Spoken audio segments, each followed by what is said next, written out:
নামের কুঞ্জ আজ নিস্তব্ধ। যমুনার তীরে শীতল বাতাস বইছে, কিন্তু শ্রী রাধারানীর মনে আজ প্রশান্তি নেই। তার দু নয়নে আজ অশ্রু নয়, বরং এক গভীর অভিমান। প্রেমের যেখানে পূর্ণতা, সেখানেই মানের জন্ম। শ্রীকৃষ্ণ কথা দিয়েছিলেন তিনি সায়াহ্নে কুঞ্জে আসবেন, কিন্তু দীর্ঘ সময় অতিক্রান্ত হওয়ার পর যখন গোবিন্দ এলেন, তখন তার চরণে অন্য আলতার চিহ্ন এবং অঙ্গে অন্য সখীর সৌরভ। প্রিয়তমের এই বিচ্যুতি সহ্য করতে পারলেন না ব্রজেশ্বরী। তিনি মুখ ফিরিয়ে নিলেন। শ্রীকৃষ্ণ কথা দিয়েছিলেন তিনি সায়াহ্নে কুঞ্জে আসবেন, কিন্তু দীর্ঘ সময় অতিক্রান্ত হওয়ার পর যখন গোবিন্দ এলেন, তখন তার চরণে অন্য আলতার চিহ্ন এবং অঙ্গে অন্য সখীর সৌরভ। প্রিয়তমের এই বিচ্যুতি সহ্য করতে পারলেন না ব্রজেশ্বরী। তিনি মুখ ফিরিয়ে নিলেন।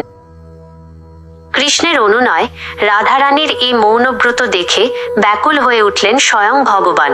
তিনি চতুর চাতুরিতে রাধাকে প্রসন্ন করার চেষ্টা করতে লাগলেন।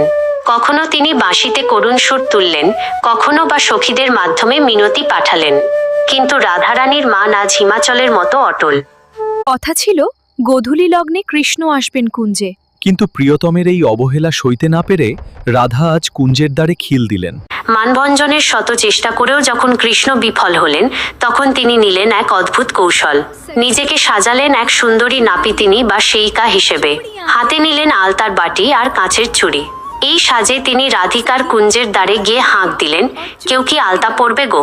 ললিতা বিশাখা এই নতুন নাপিতিনীকে দেখে মুগ্ধ হয়ে ভেতরে নিয়ে গেলেন। শ্রীকৃষ্ণ অত্যন্ত যত্নে শ্রীরাধার চরণে আলতা পরাতে শুরু করলেন।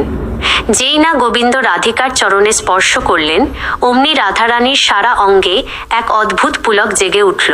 তার মনে হলো এই পরশ তো খুব চেনা।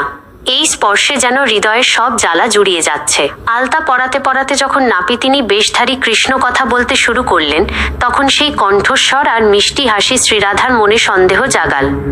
রাধিকা যখন গভীর দৃষ্টিতে নাপিতিনীর চোখের দিকে তাকালেন, দেখলেন সেখানে লুকিয়ে আছে তার সেই মায়াবী প্রাণনাথ। কৃষ্ণের এমন অদ্ভুত ত্যাগ আর প্রেম দেখে রাধারানীর মানের পাহাড় মুহূর্তেই গলে জল হয়ে গেল।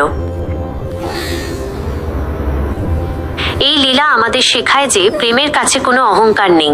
প্রেমাস্পদের অভিমান ভাঙাতে ভগবান নিজেও তুচ্ছ সাজ ধারণ করতে দ্বিধা করেন না।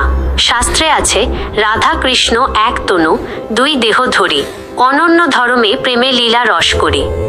বন্ধুরা, কৃষ্ণের এই মধুর লীলা আপনাদের কেমন লাগলো? কমেন্টে অবশ্যই জানান। রাধে রাধে।